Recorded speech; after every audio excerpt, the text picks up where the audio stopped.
É um tema sensível ao governo, né, Bel? Porque a oposição nada de braçada. E eles têm um olhar diferente de falar aquela coisa assim, eu vou usar duas frases aqui horrorosas, tá? Mas eu vou trazer parte do discurso que a gente ouve, que de um bandido bom é bandido morto. Ou se você gosta de bandido, pega para criar, né?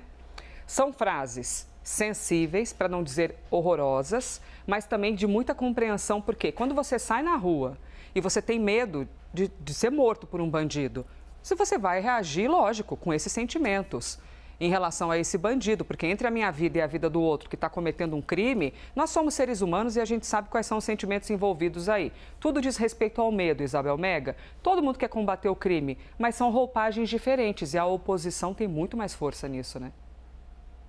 O governo está tentando encontrar uma espécie de meio termo, fazer acenos em relação à segurança pública, justamente para trabalhar nessa ideia de diminuição do medo, que repercute em uma ideia de trazer mais segurança e sensação de segurança para a população, mas sem abraçar diretamente esse discurso do bandido bom é bandido morto. Como é que o governo está trabalhando isso? Trabalhar outro discurso que também aparece muito nas camadas da direita, que é o do endurecimento de penas, de aplicar punições mais severas e, com isso, trazer pelo menos a linha punitiva em relação a esses crimes.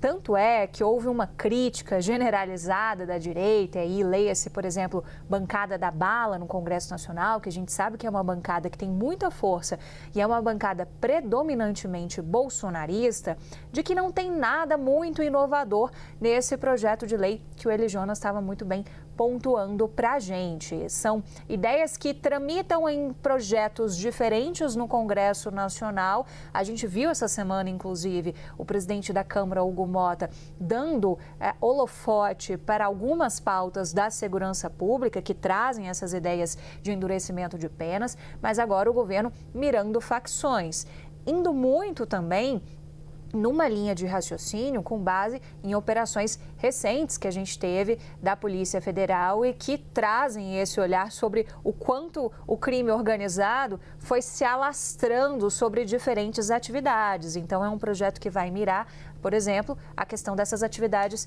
econômicas, tentando de alguma forma sufocar essa estrutura que vai se perpetuando. Traz endurecimento de penas em relação à participação, por exemplo, de crianças, de adolescentes, de funcionários públicos. Então, vai adotando uma série de camadas de linhas punitivas e que casam muito com o discurso da direita. Se a gente não soubesse quem era o autor, a gente poderia pensar que o autor seria alguém da direita. O que é isso? É o governo tentando trazer também esse eleitor que conversa com a camada da direita. Ele é um eleitor que fica ali meio que uma hora eu voto aqui, outra hora eu voto ali, e é o eleitor que está sensibilizado porque está se sentindo inseguro no Brasil de hoje. Genial Quest, por exemplo, fez esse mapeamento no dia 8 de outubro. 30% dos brasileiros dizem que estão inseguros e que esse ponto é muito sensível da segurança pública. Isso aflige mais os brasileiros do que outras questões, inclusive econômicas. E, historicamente, os governos do PT não conseguem ter força de marca da segurança pública. Então, o governo, pensando naquele rol de categorias que está dando atenção para ter um pacote eleitoral robusto para 2026, é moradia, é educação, é saúde, está tentando desenvolver algo também em relação à segurança pública.